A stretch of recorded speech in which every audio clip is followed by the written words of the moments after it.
I think the hardest part as an artist is just starting with a white piece of paper. Even for a professional, I think just that white piece of paper can stare back at you. And I think it's okay to be scared because it's a way to get yourself ready to start. 1, 2, 3. Dream.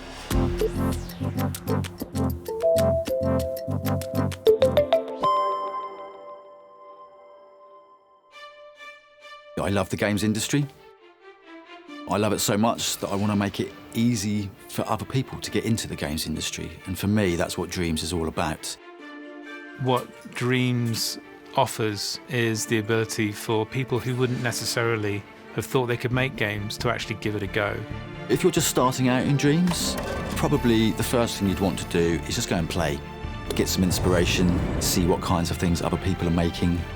One of the biggest misconceptions about game development is that there's a set process. I used to think that at some point in my career I would figure out the right way to make a game.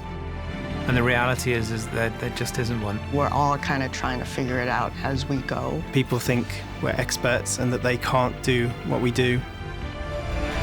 Anyone could do what we do. It's just about having the confidence to jump in and have a go. Starting something is always the hardest because there's always the fear of, well, what if it could be something better if I wait? Or maybe I'm not at the right skill level to do it right now. Don't wait. Start on the thing that excites you the most and get going with that.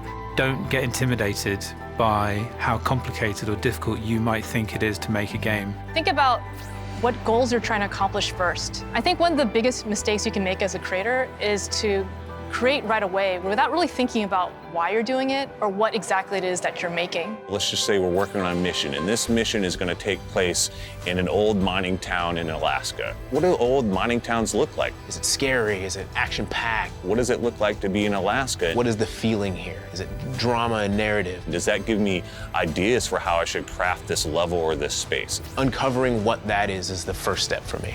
Remember what your initial goals are and try your best to keep those in mind along the way and not veer too far away from them.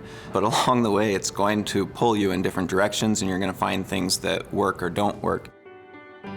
If someone's just starting out and they've never done this before, keeping the idea simple is probably your best approach. Keeping things simple can be tricky because you want to explore a lot of different things, especially when you get excited and passionate about something. It's just a matter of breaking the ice. So break the ice and then take it on in small increments. And I think that those small increments become larger and larger before you know it, you have a project. Anybody can come up with a unique idea, anybody. It doesn't take any sort of special skill to have a good idea.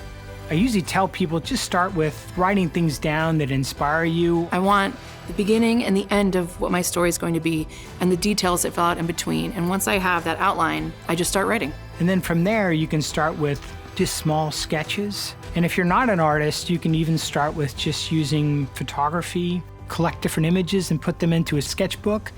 Creating that library of ideas is what's important to start off. If you're struggling to come up with anything at all, one of the things that can help get you going is to think about the games that you like. Start with something that you think you would like to play yourself, because you know how that feels, just to kind of get your feet wet. And then from there, you add a little bit more, add a little bit more. For writer's block, I tried 2 different approaches. My first approach is usually to just keep going anyway, even if you don't know what you're going to write, and it might surprise you. If that's not working, sometimes you just need to take a step back. It's not possible to be creative 100% of the time, and a good skill to develop is to know when to walk away. Take a break, take a breath, and then come at it again. Banging your head against your monitor, trying to figure out what idea to come up with, it's never gonna come.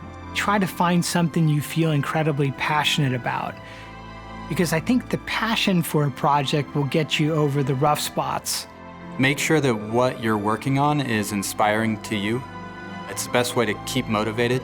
Find something that you really want to see the end result of. I'm a lead character concept artist at Naughty Dog. Art director for Pixel Opus. Senior animator at Santa Monica Studio. Principal environment artist at Ben Studio. Design director at Insomniac Games. Designer at Media Molecule. Environment team lead at Ben Studio. Creative director of Pixel Opus. Senior narrative designer at Ben Studio. Senior level designer at Santa Monica Studio. Art director at Insomniac Games. Creative director at Media Molecule. And I can't wait To see what you create. In Dreams.